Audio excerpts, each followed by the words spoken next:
Naghahanap ka ba ng magandang SD card para sa camera mo, pero hindi mo alam kung alin ang bibilhin? Bago ka bumili, panoorin mo muna 'to.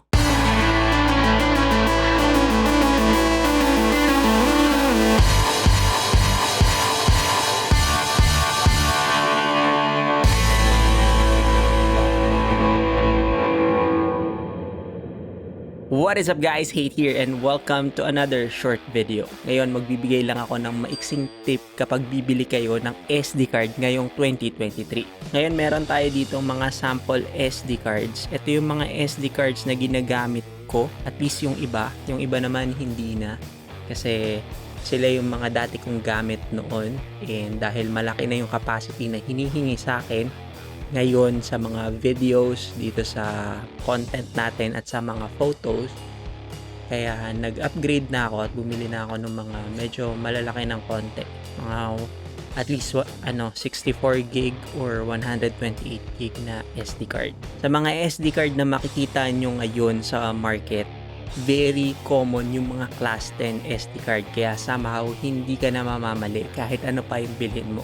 Sa isang SD card na katulad nito, maraming mga nakasulat, pero tatlong bagay lang talaga yung titingnan mo sa kanya. Yung una is yung capacity niya. Syempre indicated yan dito, yung pinakamalaking number. So in this case, this is 128 GB na SD card. Tapos yung sumunod is yung maximum theoretical read or write speed. Dito, nakalagay dito na 170. Meron siyang maliit na nakalagay dyan na 170 megabytes per second. Theoretical lang yun. And hindi mo yun makukuha na read or write speed sa atin or sa camera or sa computer, kasi nakuha nila yan gamit yung siguro pinakamalakas na computer na possible para dito. And also, mostly kapag hindi siya nakasulat dito or hindi indicated kung read or write, read. So, ibig sabihin, mas mababa pa dyan yung write speed. Mas mababa ng ilang percent something. Kung halimbawa, 300 megabytes per second yung read speed, siguro yung write speed dun is 250. Yung isa pang titingnan mo sa kanya, meron yan na nakasulat dito. Wala ko nakikita nyo. V. Letter V or victory. Tapos merong number doon sa gilid niya. In this case, this is V30. So yung V na yon, video speed yon. Yun yung minimum write speed ng isang SD card. Kanina nasabi ko rin na mostly yung mga SD card natin ngayon sa market is class 10.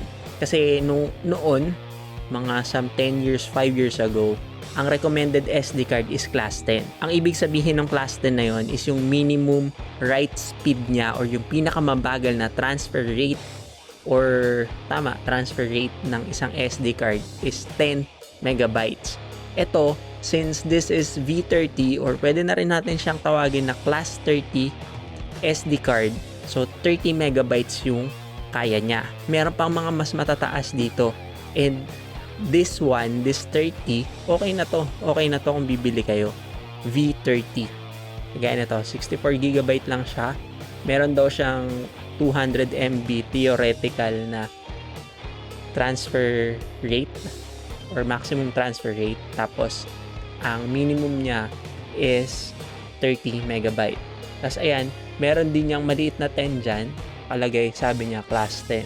Tapos, ang dami pang mga kung ano-ano pang mga nakasulat sa kanya, pero pwede nyo nang i-disregard yun. Basta tandaan nyo, ang pinaka-importante sa SD card, bukod dun sa capacity niya, is yung minimum, yung pinakamabagal na write speed niya, which is yung makikita nyo dito na merong V30. Sa iba, V60. Sa iba, V90.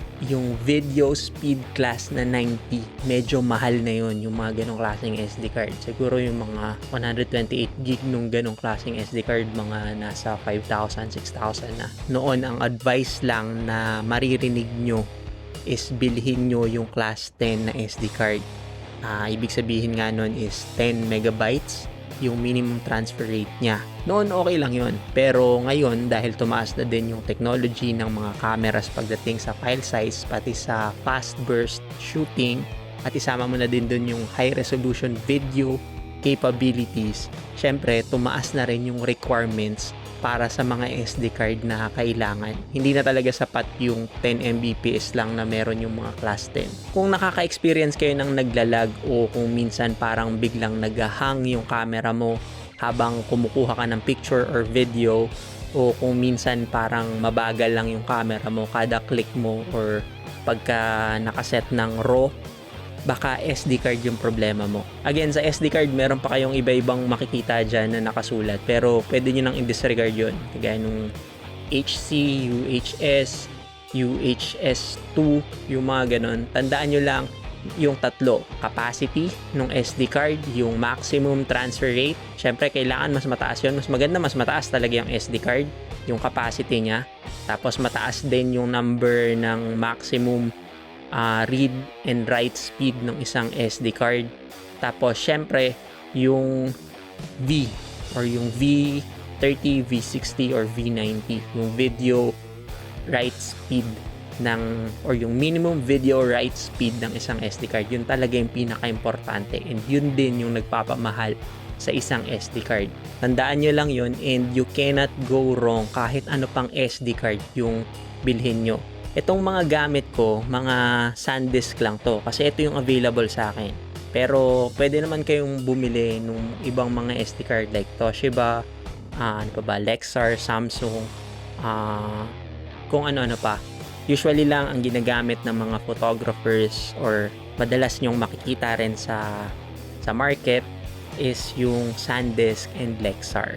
Isa pa nga palang tip na kung yung camera nyo is higher model, wag kayong magtitipid sa SD card para magamit nyo talaga yung full capabilities ng camera nyo. Isa pa, wag kayong gagamit ng micro SD card para sa camera nyo na SD card na full size yung nire-require. This is a micro SD card na merong adapter, and ito ay ginagamit usually sa drone or sa mga action camera. Pero pagdating sa camera or sa full DSLR or mirrorless camera, ang nire-required talaga is SD card madalas. Para naman doon sa mga mas bagong model, CF Express card na.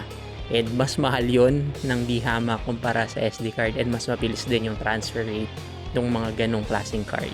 Again, huwag kayo gagamit ng micro SD card na merong adapter kasi mas prone sila na makorrupt yung file mo. So yun lang, pag titingin kayo ng SD card, tingnan nyo lang yung V or yung Class 30. Okay na yun for photography, and usually yun naman talaga yung mabibili nyo.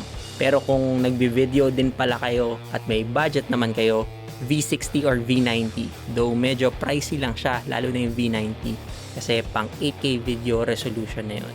So yun lang, naway may natutunan kayo sa maikling video na to kung paano pumili ng magandang SD card para sa camera nyo. Don't forget to like and subscribe na din for more videos about photography and yung mga bagay na related sa photography. Once again, my name is Hey. See you in the next video. Mabuhay!